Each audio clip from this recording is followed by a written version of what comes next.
Bismillahirrahmanirrahim. Assalamualaikum warahmatullahi wabarakatuh. Alhamdulillahirrabbilalamin. Wassalatu wassalamu ala asrafil anbiya'i wal mursalin Sayyidina wa maulana Muhammadin wa ala alihi wa sahbihi ajmain, amma ba'du. Allahumma salli ala Sayyidina Muhammad wa ala ali Sayyidina Muhammad. Alhamdulillah, puji syukur Bapak panjatkan kehadirat Allah Subhanahu wa ta'ala atas segala limpahan, taufik, rahmat dan hidayahnya, sehingga kita dapat sama-sama berkumpul kembali, bertatap via online dalam rangka pembelajaran jarak jauh Bahasa Indonesia di hari ini Selasa 30 Maret 2021. Salawat dan salam mudah-mudahan terlimpah tercurahkan kepada junjungan baginda Nabi besar Muhammad Sallallahu Alaihi Wasallam, kepada para sahabat dan keluarga hingga yaumil qiyamah.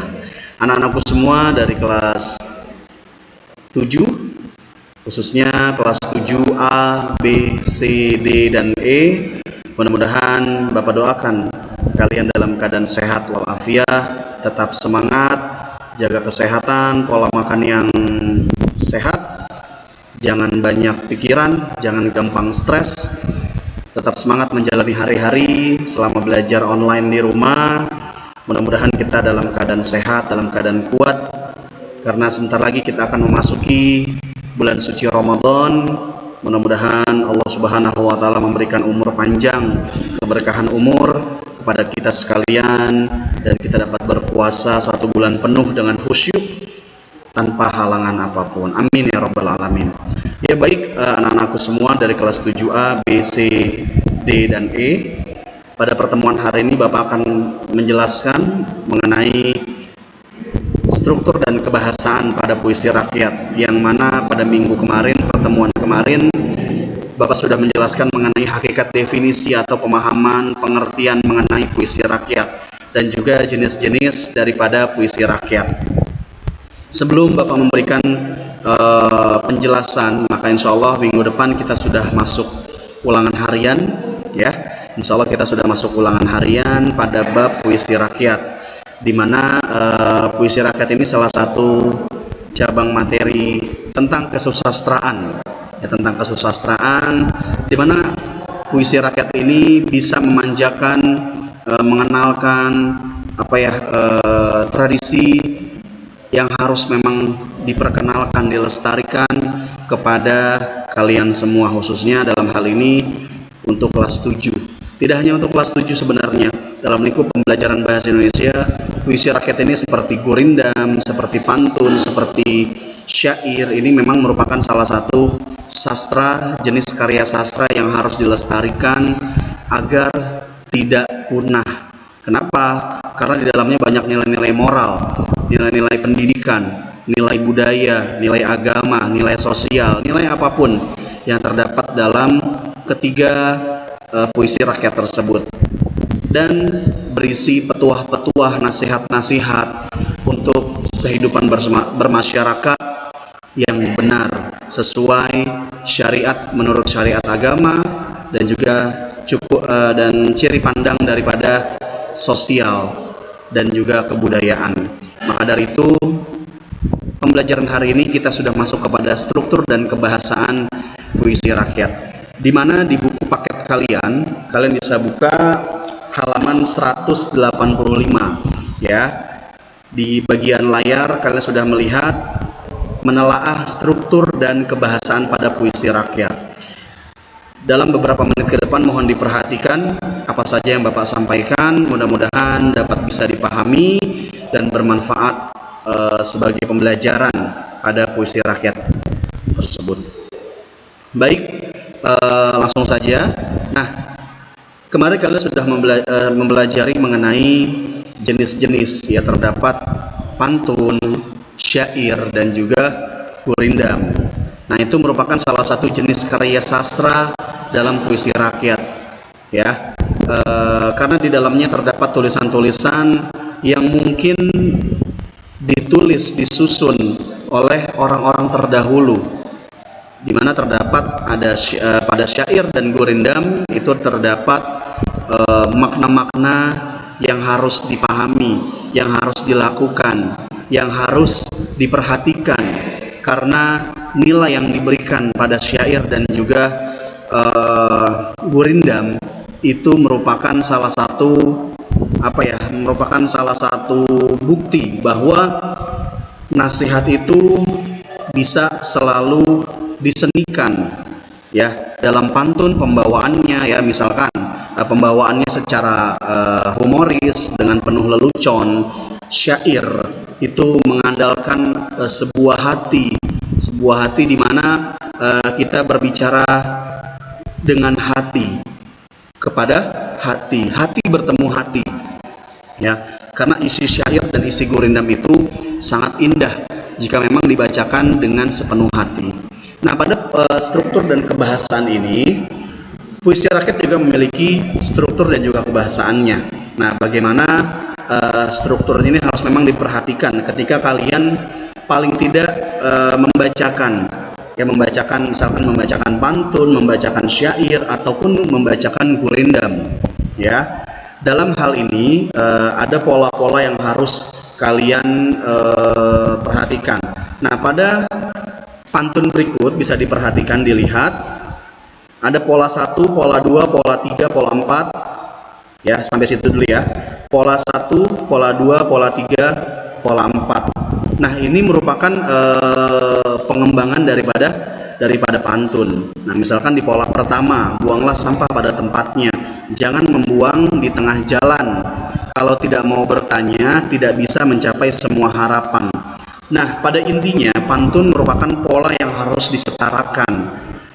Ada akhirannya ya, akhirannya itu harus sama dan harus sesuai ya. Nah, pantun ini isinya berbagai macam, ada yang pantun jenaka, pantun nasihat sebagai sindiran mungkin untuk teman kalian atau mungkin untuk para pejabat-pejabat negara yang melakukan korupsi. Nah, itu bisa tuh dinasihati dengan pantun, meskipun pembawaannya agak sedikit humoris atau bercanda, tetapi paling tidak kita dapat menyampaikan pesannya, bahwa pesannya itu harus benar-benar diresapi bagi manusia yang memiliki akal sehat dan hati yang bersih. Tapi ketika pantun ini dalam bentuk jenaka, tidak digubris, tidak direspon oleh si pelaku ya, tidak merasa bahwa ada apa-apa, berarti bisa dikatakan orang tersebut dia memiliki kelainan jiwa ya, karena nasihat sudah tidak bisa diterima ya. Dinasihati secara halus tidak diterima, dinasihati secara lembut tidak diterima, secara kasar apalagi, malah dia berbuat marah balik, atau dinasihati secara lelucon atau bercanda, dia berpikir malah itu hanya bercanda. Nah, ini berarti ada masalah di dalam diri orang tersebut. Nah, maka dari itu pembawaan pantun kalian bisa bawakan dengan berbagai macam situasi dan keadaan ya. Nah, kalau kita lihat tadi itu mengenai pantun. Nah, di halaman, kita akan coba menelaah struktur pantun ya. Ambillah kapas menjadi benang, ambillah benang menjadi kain. Kalau kamu ingin dikenang, berbuat baiklah dengan orang lain. Nah, dalam keempat bait ini memiliki makna nilai yang sangat luas jika memang dijabarkan, jika dituliskan secara tertulis, secara rinci ya. Dalam bait yang pertama, ambillah kapas menjadi benang, ambillah benang menjadi kain. Kalau kamu ingin dikenang, berbuat baiklah dengan orang lain. Nah, maknanya ketika kita ingin nama kita disorot oleh orang lain, mudah dikenang, mudah diambil manfaatnya, hanya satu kuncinya, kita harus menjadi orang baik. Nah, contoh telaahnya bisa kalian lihat di bawahnya. Struktur penyajian pantun 2 larik sampiran dan 2 larik isi pantun.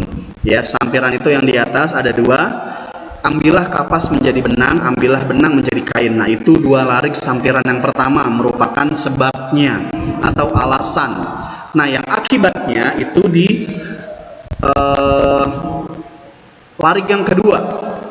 Ya, di larik yang kedua itu ada kalau kamu ingin dikenang, berbuat baiklah dengan orang lain. Nah, seperti itu. Nah, jadi ada 4 larik dalam pantun tersebut. Lalu yang berikutnya, dua larik pertama merupakan pengantar untuk masuk pada isi larik 3 dan 4. Ya, makna isi pada larik 1 dan 2 dengan larik ketiga itu tidak berhubungan. Nah, jadi bisa dikatakan bahwa kalimat pertama dengan kalimat yang kedua itu tidak saling berhubungan, tetapi maknanya itu bisa ditemukan di larik yang ketiga. Kalau kamu ingin dikenang, oh berarti tujuannya kita ingin dikenang oleh orang lain. Lalu bagaimana caranya? Nah, caranya bisa dilihat di larik yang keempat, yang berupa berbuat baiklah dengan orang lain. Nah, jadi setiap pantun yang disajikan itu ada 4 larik. 2 larik yang pertama itu merupakan sampiran atau sebab, ya, sebabnya. Dan yang larik yang kedua berikutnya dari 3 dan 4 itu merupakan isi. Nah, jadi ketika kamu membaca sebuah pantun lalu tidak mengerti, kamu bisa lihat larik yang ketiga. Apa maksud dari pantun tersebut? Ketika kamu membaca dari larik yang ketiga, oh berarti isinya tentang ini.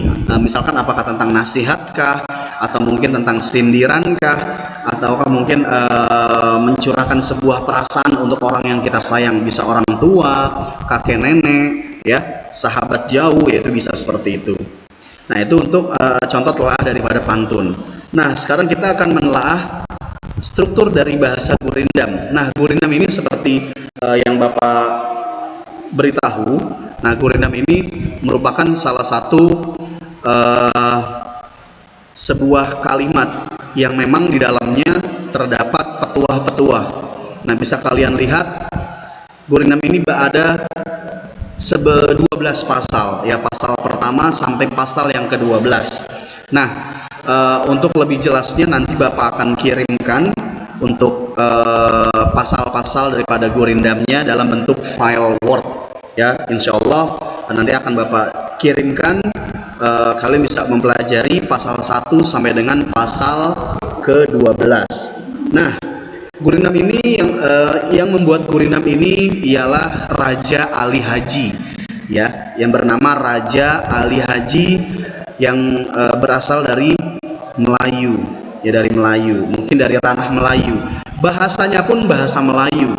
Cara pembacaannya pun berbeda dari kalian membaca pantun atau syair.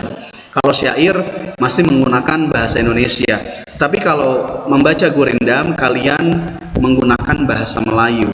Bagaimana contohnya cara membaca dalam bahasa Melayu? Contohnya seperti ini, Bapak jelaskan, Bapak tampilkan. Bacalah gurindam berikut. Apabila kelakuan baik berbudi, hidup menjadi indah tak akan merugi. Itu dalam bahasa Indonesia. Tapi kalau dalam bahasa Melayu, konsonan A, vokal A itu berubah menjadi vokal E. Kalau dalam istilah kebahasannya itu ada pepet, ya, jadi ke yang E-nya itu ada di dalam. Berarti kalau apabila berarti jadi apabila. Nah, apabila kelakuan. Nah, A itu kalau ada konsonan N-nya itu tetap menjadi huruf A, tetapi dia agak sedikit bulat. Apabila kelakuan baik berbudi. Nah, R, huruf R itu lebur, bebudi.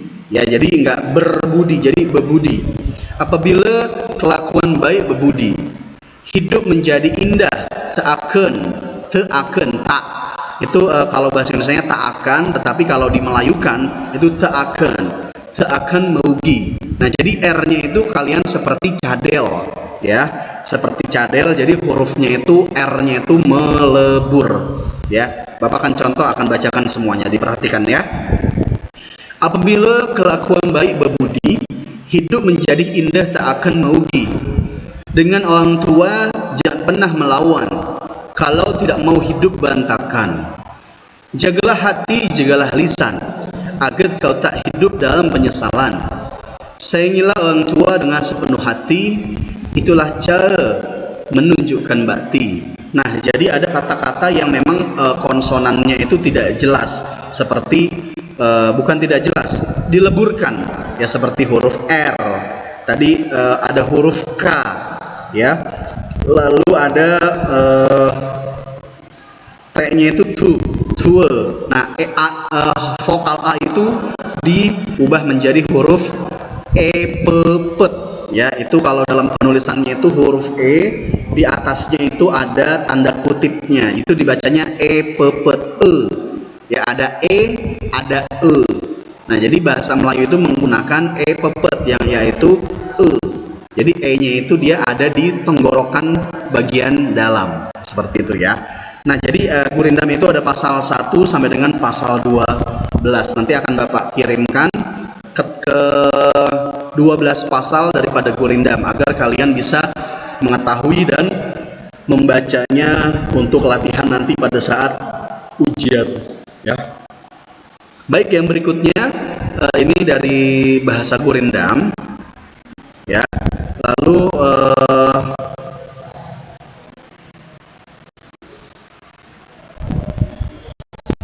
sebentar.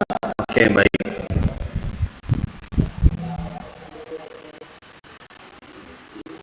Nah, ini tadi sudah gurindam.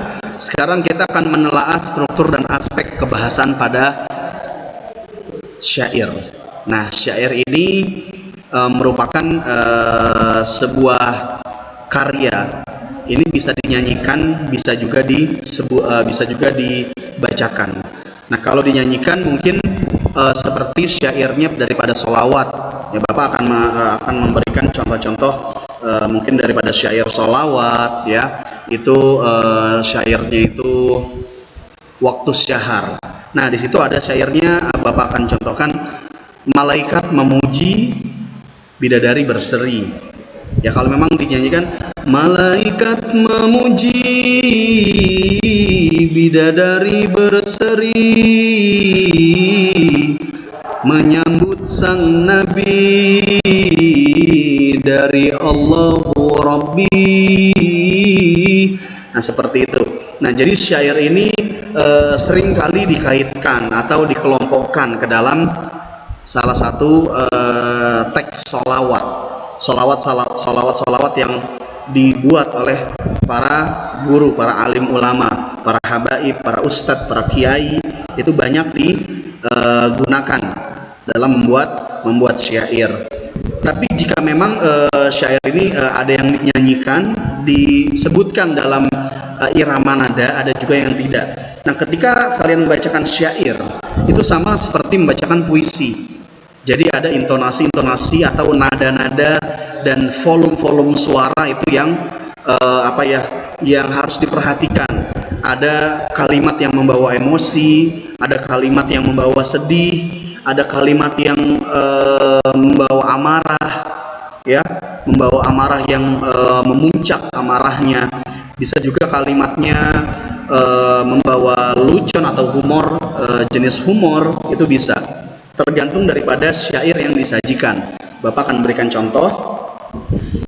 Perteguh jua alat perahumu, hasilkan bekal air dan kayu, dayung pengayuh taruh di situ, supaya laju perahumu itu. Wahai anak muda, kenali dirimu, ialah perahu tamsil hidupmu. Tiadalah berapa lama hidupmu, ke akhirat jua kekal hidupmu. Nah, jadi ada beberapa kalimat-kalimat yang ditekan sebagai makna nilainya, ya, makna nilai yang akan diberikan kepada pendengar. Tadi seperti wahai anak muda atau wahai muda, kenalilah dirimu. Jadi kita menyoroti, kita memfokuskan kepada anak muda. Jadi nggak boleh datar, wahai anak muda kenali dirimu ialah perahu tamsil. Itu nggak boleh seperti itu. Jadi maknanya tidak dapat, ya, fokus kita tidak dapat. Jadi ada penjedaan, ada penekanan suara yang harus dikeluarkan pada saat membaca sebuah syair. Nah, baik, selanjutnya, hai anak muda, hai muda arif budiman, hasilkan kemudi dengan pedoman, alat perahumu jua kerjakan, itulah jalan membetuli insan. Jadi ketika ada objeknya, misalkan ada objeknya manusia, ya, misalkan jiwa muda, oh berarti yang harus kita lakukan suaranya, jeda suara yang harus diperhatikan, ya. Jadi membaca pantun, membaca syair, membaca gurindam itu memiliki metodenya masing-masing, memiliki caranya masing-masing. Tidak boleh asal-asalan ya. Begitupun pantun, syair dan juga gurindam. Nah, ini merupakan struktur aspek kebahasaan daripada syair. Ya, jadi nada-nada yang harus diperhatikan ketika kalian memberikan sebuah membacakan sebuah pantun atau membacakan sebuah syair, terlebih membacakan sebuah gurindam. Nanti insya Allah Bapak akan di sini ada ujian praktiknya ya. Pada bab ini ada ujian praktik membaca gurindam ya. Bapak pilihkan membaca gurindam. Nah, nanti seperti tadi yang sudah Bapak contohkan, makanya kamu harus memperhatikan materi pada hari ini agar kamu tidak tertinggal informasi yang Bapak sampaikan. Membaca gurindam insya Allah nanti akan Bapak sampaikan. Nanti sebelumnya Bapak akan memberikan terlebih dahulu dari pasal 1 sampai dengan pasal 12 untuk pasal yang akan kalian bacakan ya. Seperti kelas-kelas 7 yang lalu itu membaca gurindam secara langsung ya. Nah, baik, berikutnya tadi dari nah ini ya. Ini contoh telaah syair, bisa kalian lihat. Lariknya itu ada 4, polanya itu A, semuanya A ya, semuanya A, karena huruf terakhirnya itu harus sama, tidak boleh berbeda ya. Jadi semuanya itu harus lariknya itu A ya, keempat lariknya A. Syair merupakan isi, nah jadi semuanya itu isi. Kalau pantun itu kan ada sebabnya, ada akibat. Nah, kalau syair itu semuanya isi.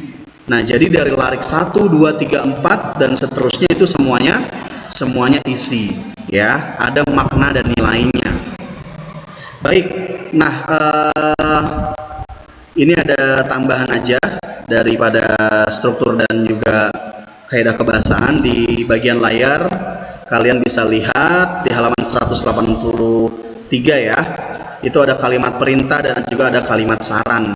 Nah, ini merupakan kalimat-kalimat mungkin yang sering digunakan ketika para penyair menulis tulisannya, misalkan dalam sebuah syair, dalam sebuah gurindam. Nah, kalau gurindam itu secara keseluruhan isinya itu nasihat, petuah, nasihat dan juga sindiran. Kadang sindiran agar manusia itu lebih baik lagi menata hidupnya.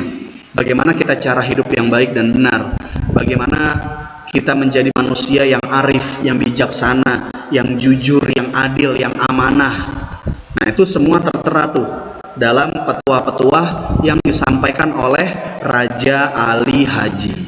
Nah, maka dari itu nanti Bapak akan berikan dari pasal 1 sampai dengan pasal 12. Nah, jadi kalian nanti baca baik-baik secara keseluruhannya. Nanti dipelajari sedikit bahasa Melayu. Tadi ada huruf A-nya itu berubah menjadi huruf E ya. Dalam hal ini E-nya itu pet, dibacanya E. Jadi E-nya itu ada di dalam tenggorokan bagian dalam. Lalu tadi ada juga huruf konsonan seperti R, seperti K, itu sifatnya melebur ya. Bebakti ya, jadi R-nya itu tidak boleh terdengar jelas. Bebakti ya. Lalu secara keseluruhan ya, seluruhan. Nah, jadi R-nya itu dia melebur ya. Tetap diucap tetapi tidak terlalu jelas. Oke, baik. Yang berikutnya coba kita lihat dulu jika memang tidak ada. Oh, di sini juga ada kalimat ajakan, ada kalimat seru, ada kalimat larangan. Nah, kelima kalimat ini merupakan kalimat-kalimat atau bahasa kias yang digunakan dalam penggunaan bahasa daripada pantun, syair dan juga gurindam. Nah, semuanya tertuang dalam kelima kalimat ini. Misalkan kalau dalam pantun ada kalimat ajakan, pantun tentang menghimbau jangan buang sampah sembarangan, atau mungkin pantun mengenai penggunaan masker, ayo vaksin misalkan. Nah, jadi ada kalimat-kalimat yang mengajak. Lalu kalimat-kalimat seru, ya, mengungkapkan rasa hati seperti kagum, heran, senang, dan sedih. Ya, contohnya alangkah indahnya alam Indonesia ini. Wahai pemuda Indonesia, teruslah berjuang melestarikan budaya kita. Nah, jadi ini kalimat-kalimat seru yang menggambarkan keadaan hati. Ya, rasa kagum, senang, gembira, takut, sedih. Nah, jadi kita mengungkapkan perasaan kita dalam sebuah tulisan, baik itu dalam pantun, dalam syair maupun dalam gurindam. Biasanya kalimat seru ini semuanya terdapat ya dari bahasa pantun, dari bahasa syair, dari bahasa gurindam. Dia menggunakan banyak kalimat seru.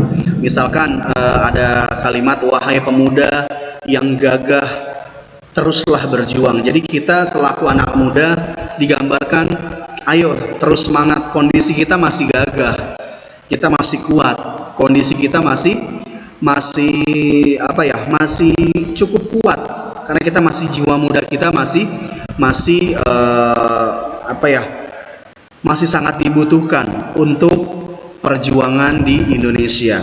Nah, seperti itu contohnya. Lalu ada kalimat larangan juga, ya, bisa kalian lihat, ini merupakan kaidah-kaidah dari kebahasaan. Ada kalimat larangan yang berisi jangan, hindari, ya, stop, awas, hati-hati, janganlah berprasangka buruk kepada sesama. Nah, ini biasanya dalam syair, ya, janganlah kamu meninggalkan sholat isya, misalkan, janganlah kamu meninggalkan sholat isya, niscaya misalkan kamu akan merasakan ular berbisa yang sangat pedih di alam kubur, misalkan. Nah, ini sebuah syair-syair meninggalkan sholat isya, lalu ularnya itu berbisa. Nama ularnya itu Bapak agak lupa, ya.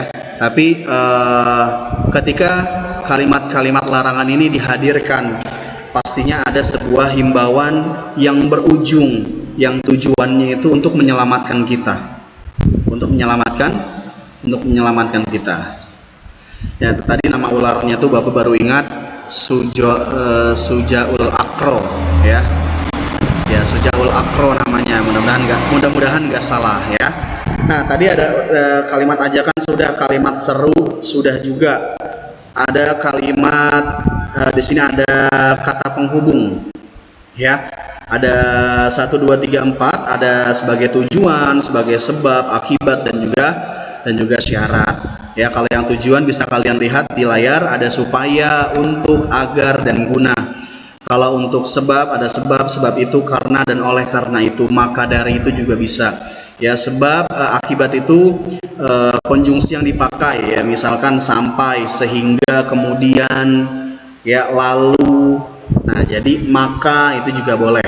Ya, dan juga syarat ini adalah jika, jikalau, apabila, asalkan, kalau, bila, mana.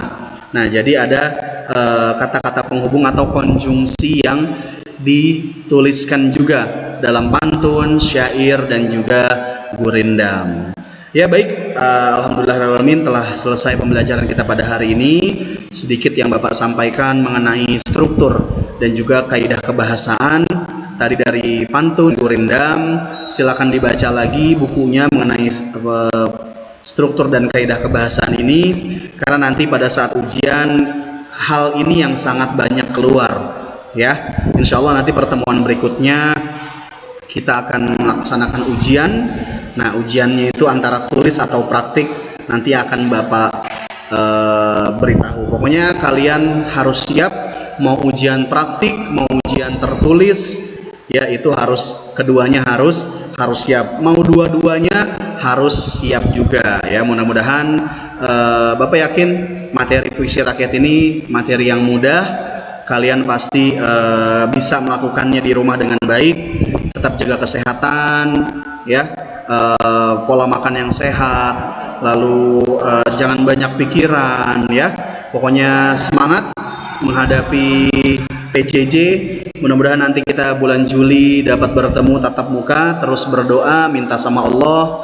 Mudah-mudahan kalian dapat kembali ke sekolah, bertemu dengan teman-teman, berkenalan dengan lingkungan sekolah, sampai kelas 8, 9, dan sampai kalian menjadi orang yang hebat. Amin ya rabbal alamin. Terima kasih, mohon maaf apabila Bapak ada kekurangan dalam menyampaikan. Jika ada pertanyaan, jika ada yang masih bingung, jangan sungkan untuk bertanya. Silakan hubungi Bapak melalui chat pribadi di WhatsApp. Ya, jangan sungkan, jangan malu. Terima kasih, tetap semangat. Bapak akhiri, wassalamualaikum warahmatullahi wabarakatuh.